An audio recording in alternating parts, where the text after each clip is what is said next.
And there we go. Thursday night, 6 o'clock. Without fail, we are live to On the answer your dot. questions. And we are here. Tristan, you're obviously in HQ. You've got the green wall behind you. Do you want to just lift the monitor up a little bit so everyone can see the full I'll move green out of the wall? way.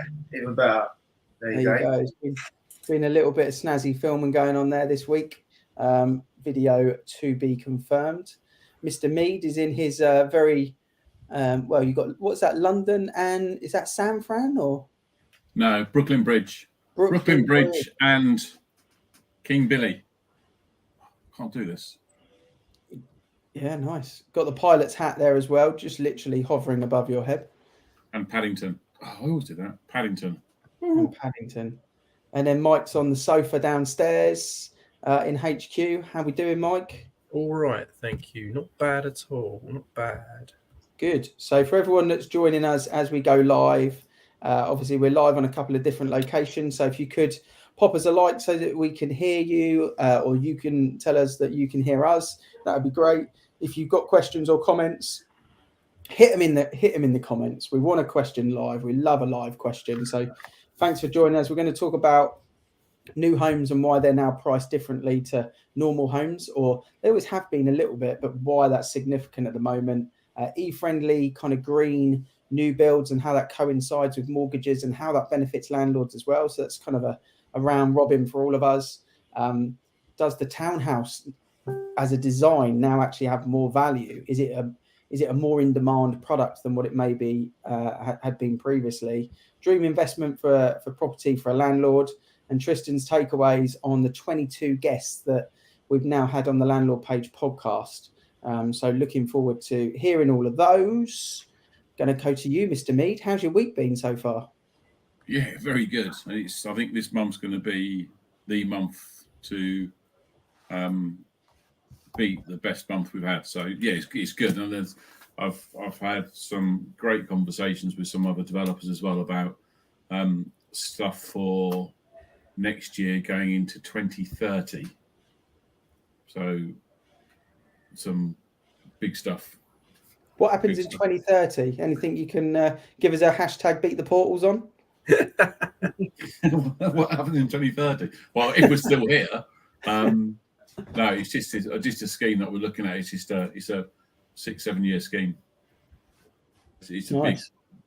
big scheme. But I can't say too much. So let's move on. Okay. Well, excited to hear how they're going along. Tristan, how are you? You're in HQ. How's your week been? You been busy? All good, busy. Take-ons pending. Just waiting for marketing details. So I've got 4 properties due to go live. I had a few completions, a few more move-ins later on over the weekend. So yeah, very busy week for me. Yeah, it's hectic, isn't it? Lots of tenants moving in, which is exciting stuff. Spoke to an end of tenancy cleaner as well this afternoon that I'll pass your way, because I know that's a bugbear of ours, trying to find an end of tenancy. They swear they're the best in the business, so I'll get those details across to you as well. Mike, how are you? We've gone for the grey on grey match today. Yeah, we do text in the morning just to make sure we're on each other's wavelength, and I feel like I've pulled it off. I'm very well, Ian. Thank you very much. Good to hear. So yeah, like I say, if you've got questions and you're listening in, just say hello. Let us know you're there. That's all we're looking for, is just a cheeky little hello. That's always great. And if you do have a property related question or anything that relates to any of us, then fire them in as well. So first thing we're going to talk about is obviously new homes, Andy. And I think new homes have brought a whole different dimension to the property market with how things are at the moment. I think the big bugbear for a lot of people is finding the right home, and closing chains at the top is a real challenge. I know for a lot of people in the chains and estate agents and mortgage advisors, and there's this big open pipeline across the industry for, like I say, solicitors, mortgage advisors, sellers, buyers, and estate agents. But new homes in reality is, and always has been, the answer. So is that bringing extra demand to properties, would you say, that are new homes, houses and family homes? Yeah, definitely, especially family homes. The flat market is obviously always going to be ticking over, but what we found with the family homes, the 3 and the 4 bedroom homes, is that there are a lot more in demand now, where people are moving up the ladder, but there's a choice for them to go for, and they know that that's then them closing the chain. So one, it secures their buyer, but it secures them being able to move. So the chain situation is great, but I think a lot of people now understand a lot better what a new build is. The public's perception of new build from today as opposed to 3-4 years ago, I think, is a lot better because of the press, social media, and what have you. I think the government have changed, obviously, the building regulations, the plans. So there's more open spaces on developments. Government purchase schemes are being utilised a lot more. So I think there's just a better understanding of that. The quality of build nowadays is far better than it was 2-3 years ago. Yeah. No, I agree. I mean, I think also it's quite interesting talking to you about a year ago when obviously COVID was sort of in full flow, and it was interesting to see how developers had actually changed their design layouts a little bit. So the shell obviously was always going to be the same, but the internal design work on what they were looking at for, I guess, even like 3-bed townhouses, which is kind of, I suppose, the smallest kind of family home that in reality you'd buy as a new build. You buy it as a new build, all the way up to the bigger stuff where people were working from home. And I think you even said flats and things like that. The developers were thinking about, right, where's home living space for new buyers? Yeah. So I think we've had this conversation before about a developer I went to go and see 18 months ago now, when COVID was, we were fully in, and they had this scheme, and there was 25 houses that they had the planning for and everything. And we sat around the board table and we went through it, and it was a scheme that we weren't going to get, but I just knew the guy, and I was just giving him some advice on marketing and what have you. And I said to him, I said, look, the design's all wrong. And he looked at me, he said, well, we've got planning for it. I said, no, I get that. I said, but you can still change the internal layouts because they don't cater for home working. And he's like, yeah, but that's what we've always built. And I said, but if that's what you've always done, we've not always had COVID. We've not always had this situation. And you could see the architect around the table, and the commercial guys were like, Meade, shut up, just shut up. And I said, look, let's get. So we've got one design, one house type out, and we changed the ground floor layout to allow, literally, it was a 10x7 area to make that more as an office or a hub to be based in. And they went away and they only changed half of the designs. So half of the house types, so they had like an Epsom 1 and an Epsom 2. The Epsom 2 had the change, and surprisingly enough, the Epsom 2s where we had to change the ground floor all sold before the other ones. So I had to go back and change the other ones. Yeah. So it just goes to show you that. Have we told you so in there? I didn't do one of those like two Ronnie things, like going down the street saying no. But I think he got it. He understood as the MD of the company. He got it, but he was trying to then sell it to the commercial guys, the construction team, and what have you, what they needed to do. Yeah, and with the commercial guys, they're always looking at the cost of the change and what have you. But they got them sold now. Whether that was because of the change or not, or because the market was strong, I say it was because of the change, but we'll never know. You would, and to claim that as your own, I would say, definitely. Tristan, talking new homes, talking flats, how is it going at the moment for people looking at buy-to-lets? Because, flats is such an easy option, but I know from doing the podcast with you, there's been a lot of talk with some of the brokers about kind of green mortgages and things like that, which can potentially save the average sort of landlord money. But how are you finding it? Are people still looking typically for a certain type of property, or is new homes more on the agenda now for investors? I'd say it's a massive mix. I think there's pros and cons to both, really. We always talk about the sweet spot locally as family homes, but there's just as much demand for apartments. Then the benefits of having a new home is it's got a guarantee with it. There's going to be less maintenance cost if something was to go wrong. And the fact it's brand new, people like to be the first person to live in there as well. So there are benefits to it as well. I mean, every new home we've listed that I work quite closely with Andy, but every property we've listed has gone straight away. So they are popular. Yeah, good. Mike, I don't know if you remember, you sent me that link a few weeks back about the average new build property, how it will command a premium on rental returns. And the more you read it, the more you think it's actually across the UK. So brand new homes will command a 23% higher return from the rental yield than a second-hand property. Now, if you break that down into regions, Scotland 41% more, Northeast 33%, Wales 29%, Southeast 28%, and East Midlands 27%. So you can see how, obviously, the way the values are lower, higher up the country, as they come down, obviously the percentage comes down. But it's an incredible stat that, buying a brand new home, you're going to get on average 23% more than the same second-hand property. Yeah. Doesn't surprise me. Powerful, that, Mike. That's powerful info, actually, isn't it? Yes, what you put in, you get back out again, and it shows people's preference to live in something that is new, clean, tidy, no maintenance issues. And from a rental perspective, you're paying a high rent right now, so you deserve something that's nice, right? If you're going to pay a high rent, which is what it is these days, well, you're not going to expect, and you're not going to deal with something that's 20 other people have lived in. So it is the low maintenance option for a landlord, definitely. Yeah, I think so. And the green mortgages, definitely help with an appeal for landlords if they're looking at increasing their yields, because if the interest rate's that little bit lower, then it's good, and it just means that there's less money they're going to have to outlay. Interestingly, on the flats as well, Andy, is the first time buyer statistics.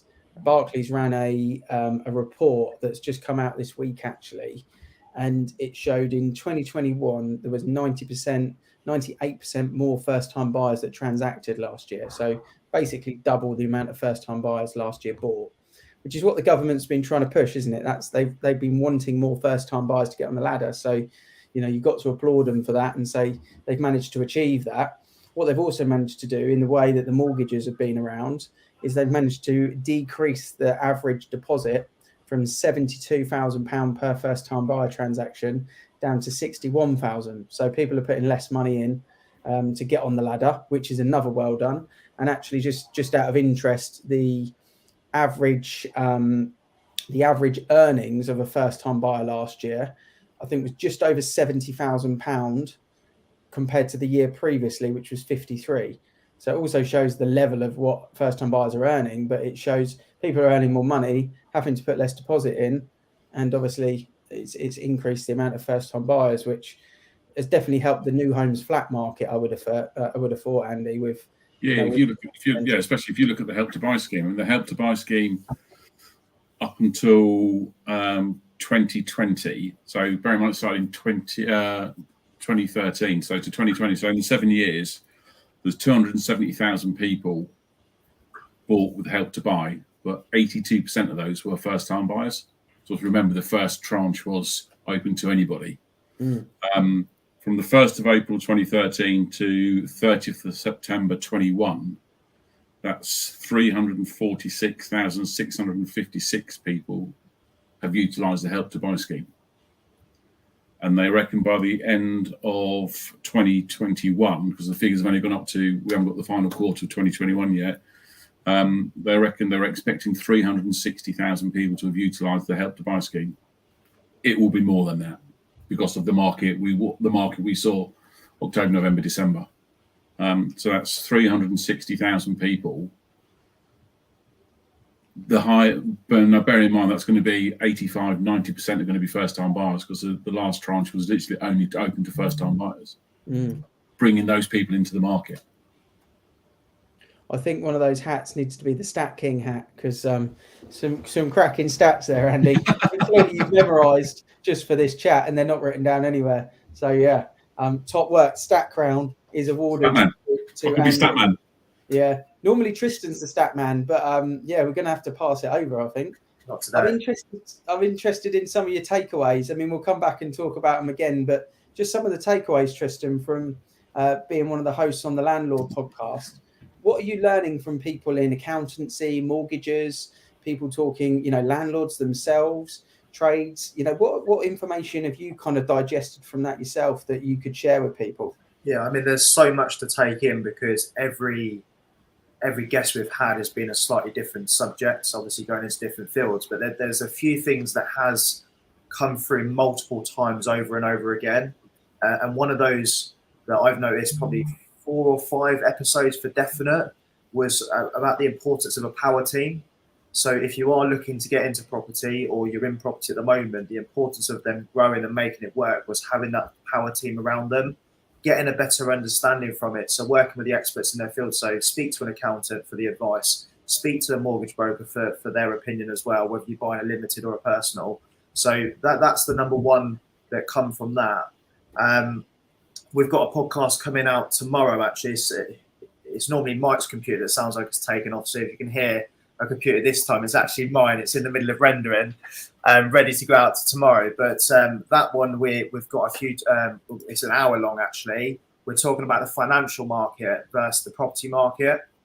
And we go into so much detail on that about a lot of people like to overpay on their mortgages, whereas this one is how do you add or invest your money into a pension pot. Property is obviously a nice asset because you have it in front of you, but there's so many different avenues you can look down that people don't think about. So I'm just going to plug it now while I'm on the call, but if you haven't listened to a podcast already, this is the one to listen to tomorrow because it is by far the best one going. So if you'd like to add anything to that, Mike. No, absolutely. I think you're right. People are definitely looking at who's your power team, who have you got trust in to go and ask the advice for. Someone who's more experienced than you at doing a specific thing is huge. It's just repeated every single time.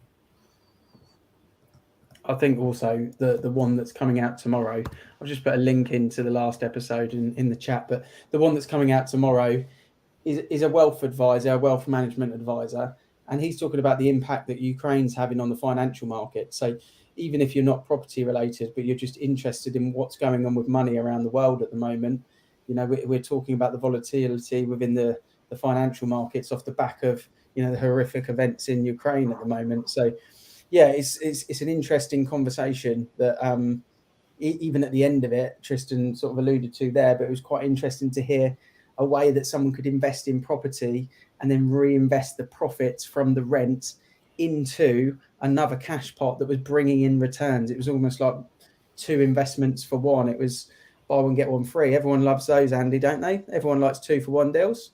You can't beat a good old bog off. Yeah, absolutely. What deals are developers throwing out at the moment, or are they not needing to? Do you see that plug? That was quite nice, wasn't it? That was very seamless. But you've done this before, haven't you? Yeah, it was a couple of times. Jake Humphrey, move over. Your time is up. They're not, mate. To be fair, they don't have to. You're getting developers. You get the. I've got to be careful what I say now. You get the developers that will put a price up to here, and then they say to the buyer, "We'll pay you stamp duty," but all they've done is jack the price up a little bit. The ones that they put them on at the right price, they're getting the prices and they're selling them at those sort of levels. So it's a case of, I think the good thing with the market is that the buyer isn't silly. The buyer knows what they're buying. The buyer knows, and there's an awful lot of stuff they can do in terms of research for competition around the area. So you just need to be careful about not being too greedy and going too high. But if you get the price right, you'll sell it. You don't have to do deals. There are some developers that will throw in stamp duty or a contribution towards stamp duty. Flooring is standard, but it depends on the developer. Each one's different, but the more, because there's a lot more, the new homes have been built, there's a lot more, I think they have to do a standard to make them stand out. 10th of March now, Andy. A lot of, obviously, financial years and quarters are ending now. Any developers with stock plots? Anyone who you think you'd be able to? Is it just not this year at all? I don't think it's this year, unless they're ones that are there, the ones that have been up here and they get into their, obviously March, June, May, June are usually their year ends, aren't they? So they're getting to a stage now where mid-March, end of March, if they're the ones up here, they're the ones that are going to be dropping the price or doing stuff. So, but there isn't much stock around, mate. There isn't much stock around that is built that will be ready to move into May, June time. as far as I'm aware. Andy, what's the best new home you've ever seen in your whole career? The best new home I've ever seen. It was a flat in Battersea that we built. Did you build it?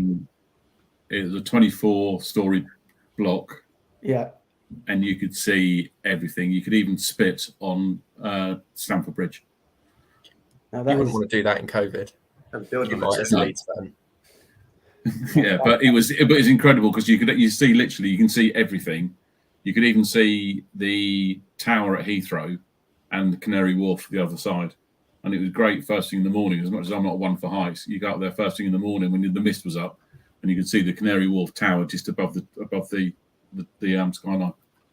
Well, to be around the Stamford Bridge itself is a serious selling feature. I would say that's interesting. Mike, what's the best ever property investment you've ever had the pleasure of managing, looking after, valuing, listing? What's the best buy to let you've ever been involved with?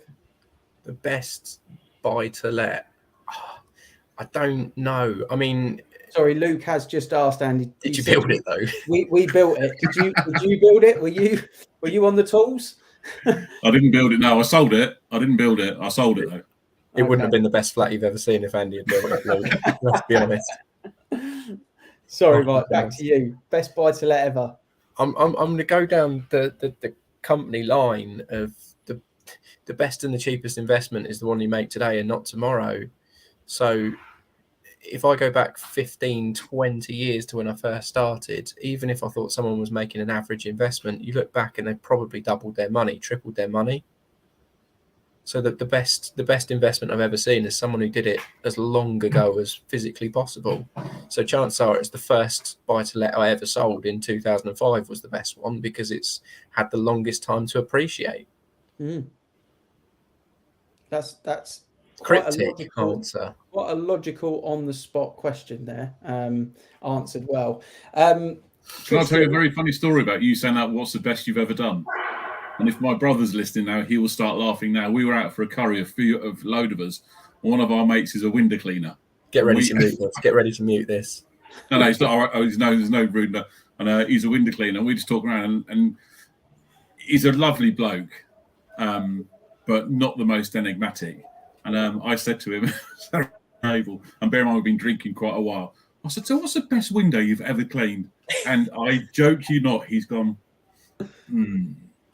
well, I think, no. Let me, and I'll come back to you. It's a window. And this my brother his beard just went flying out of his mouth. Everyone's got their aspirations though, and their ambitions. You're allowed to be enthusiastic about your job, whatever your job might be. Oh, 100%. Definitely. And that's why it was a bit tongue-in-cheek when I asked him, but I didn't actually expect the full reflection. Tristan, have you ever found anything unexpected on a rental inspection? And what's the most unexpected thing you've ever found? Could be moving, could be not. I don't feel appropriate to say on here. But nothing rude. Don't say anything rude. That's the reason. I haven't really expected it. I don't want to sadden the moment with what one of my colleagues found, but I won't go into detail. I haven't really, other than that, I haven't really had any experiences like that, thankfully, other than a few toys here or there. Well, that's good. That means you've probably dealt with good high quality landlords at all times, which is good. Getting back onto chat, I got carried away there. Getting back onto chat, townhouses have been one of those Marmite scenarios, haven't they? But townhouses for the developer is a very, very logical way of getting maximum bang for buck. And I understand that. I quite like townhouses, but some people might not like townhouses. But at the moment, I'm just wondering, Andy, what your view is on townhouses, because that kind of expectation of ground floor, maybe kitchen, entertaining space is so popular at the moment, downstairs loo as well, then almost having bedrooms / offices, home working environments, maybe a separate sort of living space up there. It seems like that townhouses have almost been built for now, like for the way we live now. It just seems that way in talking about it. But I'm just wondering your view when you're talking to developers that are planning for builds in 2030, like you said at the start. They might not be building townhouses, but thinking that far away, is townhouses the way to get the best living environment based on how we live these days? Yeah, it depends on the size, doesn't it? Because obviously the townhouse, you're building up rather than building out. But what we found with townhouses and what I've seen over the last 18 months is where you'd have kitchen, living room, then 2 bedrooms or 3 bedrooms, and then a massive bedroom upstairs. Is that they're tending to do more splitting the room upstairs. So you've got like a bedroom or a living room, or a bedroom or an office, or a living room and an office upstairs away from everything. So rather than having the big front to back bedroom, they're actually putting 2 rooms in or 3 rooms in. Interesting. What do you think, Mike? Sorry, Tristan, hit me. Me first. You started talking, so I went from Mike to you quickly. That's all right. So we've let quite a few townhouses recently, and like you said, it's mixed emotions in my opinion. But I find they're great rentals. Shinfield Meadows is a prime example. I've had 2 recently.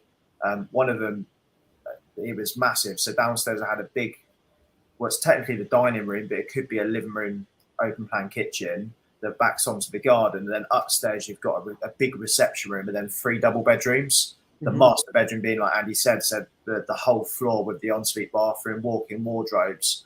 But typically they achieve good rents. The last one we had, I had offers. It was on for $1,850. I had offers over $2,000 for it.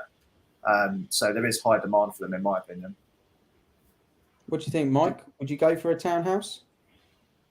I think, as you say, the fact there's lots of rooms give you flexible accommodation. It's always been the thing. From my point of view, the townhouse that has the most value is the one where the living room is on the same floor as the kitchen.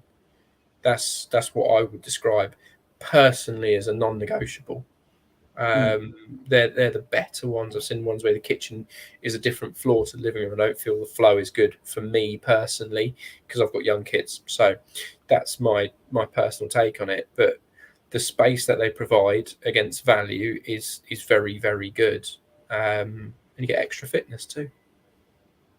Get your steps. The ones we just sold in Reed Gardens, the houses there, they were townhouses. So you literally had an amazing entrance hall as you go in, cloakroom, utility room downstairs. Then you go upstairs and it's just like a traditional house because it was built into the side of the hill. So the ground floor was obviously lower ground, but then you had the traditional house on the 2nd and 3rd floors. Yeah, they were cool. And then the bigger ones had the gym area behind the garage on the ground floor. So it just literally opened everything up. So it's I think they worked really well, and they're a great design house. Hence the reason why they all sold very, very well. I wouldn't say easy because nothing's an easy sale, but they all sold very, very well. They were a good case in point, though, because the lower ground floor gave you all the flexibility, whereas the ground and first, if we'll call it that, gave you the traditional layout that a family needs. But then on the ground, on the entrance level, you've got double garage, gym or study, utility, downstairs loo, where you can, if you're working all day, you can just go and pitch yourself down below where everything else is, away from the distractions, or like say you can build a gym in and have the real luxury of it. No, they were great. All the design of those houses were. I think I would go as far to say is that I think they're one of the best design houses I think I've ever seen in terms of layout, how they were laid out. Lovely outlook as well. Nice part of the world. Lovely, lovely sort of quirky village. You could potter into the village from there, and obviously the outlook was lovely as well, as shown off in your perfect drone footage, Andy. And in fact, we did a drone live, Beat the Portals live, didn't we? On the drone, the first ever drone live. Yeah, we didn't realise that the drone live. That's what we were saying. Yeah, that was a lesson learned. I think Mike was panicking, wasn't he? Sending text messages. We can hear you. Fortunately, we didn't say anything we shouldn't have. So yeah, absolutely gold. Pearl of wisdom before we depart. Mike, any pearl of wisdom to share with the world about anything in life, anything you got, or just a powerful quote that means something to you? I don't have any quotes. I don't live and die by my quotes, to be honest. You won't find a philosophical quote on a Monday from me. But pearl of wisdom for the day is, let's look at financially. Did you know you can get a cheaper mortgage rate with a 10% deposit now than you could 3 months ago, even though interest rates have gone up? Did you know? Powerful. Sanjay for quote of the day. What have you got, Tristan? I said we need Sanjay for quote of the day. Here's a man of words. You've got something in your locker. Go on, answer a question that I've asked you with a different answer. You're excellent at it. What have you got? I normally answer with something else that I don't want to answer with. Come back to me. Okay, Andy, he's just told you what you told him. That's perfect. That's absolutely on point. Yeah. Quote of the day: be aware of your invisible reputation. Powerful. Was that based on small decisions you make, and that's what people perceive of you. Based on the small decisions you make, is your invisible reputation. He's reading that online now, isn't he? I listened to that the other day. Where's that from, Andy? Stephen, the guy from Stephen Bartlett. Dragon's Den. Stephen Bartlett. Very clever. Very obviously very clever man, very wealthy man. But I was listening to him the other week, and he started talking about his invisible reputation, and I thought, what's that? And he was talking about how he went to say hello to somebody who was very, very famous, and the guy was really rude to him. That was it. And he said just from then, just that. But that's how you build your invisible reputation. It's how people perceive you based on how you are towards others. And it goes back to wasn't it? Yeah, and it goes back to the one random act of kindness every day. If everybody did one random act of kindness every day, the whole world would be a massive difference. And I think that's a quote I will always take with me. Just one random act of kindness. It doesn't take a lot. It costs nothing. Sorry, I was really northern. They want to cost nothing. It costs nothing just to help somebody. You know, it's just we're too eager in our own way just to run around and do what we need to do, not seeing what other people do. Totally agree. And my random act of kindness is to not go back to Tristan and put him on the spot and try and follow you up. Follow Andy Meade with his pearl of wisdom, because that's a perfect way to end the chat. But gents, it's been good to have a lettings, landlord, new home special. I've loved talking about townhouses, green builds, what's going on with the podcast. Tristan, it's great to get your insight, Mike's takeaways. So yeah, it's been a good conversation this evening, chaps. We've gone a little bit over the normal 30 minutes, but we had a lot to cover, and I've enjoyed it. So until next week, 6 o'clock on Thursday, thanks to everyone that's watched now, and thanks to everyone that's watching after we've gone live. Don't forget, you can still comment below and we will answer. So gents, cheers mate, thank you very much.